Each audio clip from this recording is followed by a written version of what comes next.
पहला क्वेश्चन अगर हम देखेंगे एमसीक्यूज को हम डिस्कस करेंगे, ठीक है, इस वीडियो में। Which are the following is known as good lipid, इनमें से गुड लिपिड किसे कहते हैं, जिसे हम कहते हैं कभी कभी गुड कोलेस्ट्रॉल भी, किसे हम कहते हैं गुड कोलेस्ट्रॉल या गुड लिपिड, वो हम कहते हैं हाई डेंसिटी लिपोप्रोटीन को। क्यों कहते हैं हम हाई डेंसिटी लिपोप्रोटीन को गुड कोलेस्ट्रॉल या गुड लिपिड?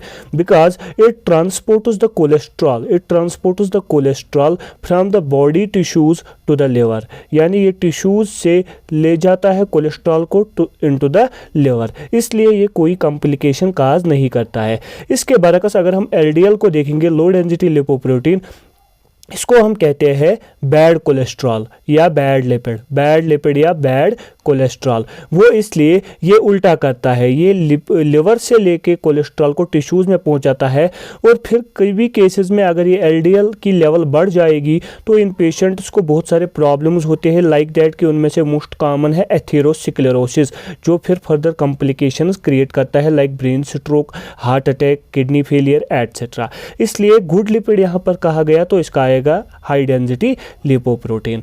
अब हम देखेंगे second question, which vitamin is essential for blood coagulation. ये तो सबको पता होगा, ब्लड कोआगुलेशन के लिए कौन सा विटामिन एसेंशियल है, दैट इज विटामिन के, दैट इज विटामिन के, क्योंकि विटामिन के helps in the synthesis of clotting factors. जो क्लॉटिंग फैक्टर्स होते हैं, जो हमारे लिवर में क्लॉटिंग फैक्टर्स बनते हैं, जो एसेंशियल होते हैं ब्लड कोआगुलेशन के लिए, उनके सिंथेसिस के लिए किसका ज़रूरत होता है, विटामिन के। इसीलिए अगर आप देखोगे जब एक न्यूबॉर्न पैदा होता है तो उसको क्या करता है, उसको इमीडिएटली विटामिन के का इंजेक्शन दिया जाता है, क्योंकि उसमें विटामिन के रिजर्व नहीं होता है। आई होप आपको ये पता होगा कौन है वाटर सॉल्युबल, कौन है लिपिड सॉल्युबल, कौन हमारी बॉडी में स्टोर रह सकता है और कौन नहीं। विटामिन के जो होता है ये होता है फैट सॉल्युबल, ठीक है। अगर हम देखेंगे पहले, अभी आप इतना देखिए कि न्यूबॉर्न जो होता है उसमें ये विटामिन के की लेवल्स कम होगी, तो कोआगुलेशन होने के चांसेस कम है।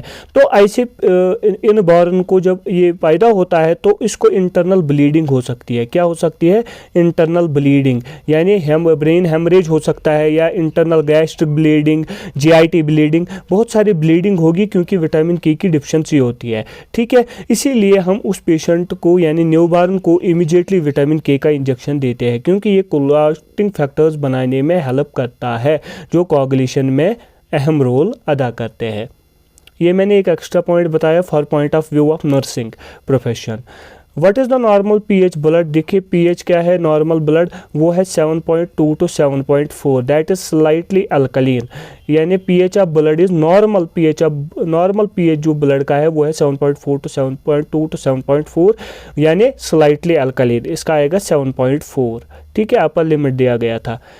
Tumour marker for the prostate cancer is, अगर किसी पेशेंट को प्रोस्टेट कैंसर होता है तो उसके लिए स्पेसिफिक कौन सा टेस्ट हम करवाते हैं, वो है PSA, prostate specific antigens, PSA test हम करवाते हैं। अगर कोई पेशेंट होता है जिसका प्रोस्टेट कैंसर होता है तो उसे ये टेस्ट जो होता है पीएसए ये पॉजिटिव निकल आता है, उसके ब्लड सेरम में ये जो होते हैं प्रोस्टेट स्पेसिफिक एंटीजन ये प्रेजेंट होते हैं, ठीक है, ये होते हैं markers for the prostate cancer. अगर किसी पेशेंट को प्रोस्टेट कैंसर, प्रोस्टेट ग्लैंड में कैंसर होता है या प्रोस्टेट ग्लैंड में ट्यूमर होता है तो उसे हम पीएसए टेस्ट करवाते हैं, यानी प्रोस्टेट स्पेसिफिक एंटीजन टेस्ट। अगर वो पॉजिटिव आया तो उसको प्रोस्टेट कैंसर है, ठीक है, क्योंकि जब इसको ट्यूमर होता है इस प्रोस्टेट ग्लैंड को तो उसमें प्रोस्टेट स्पेसिफिक एंटीजन जो होते हैं इनकी लेवल बढ़ जाती है इन द ब्लड सेरम, ठीक है।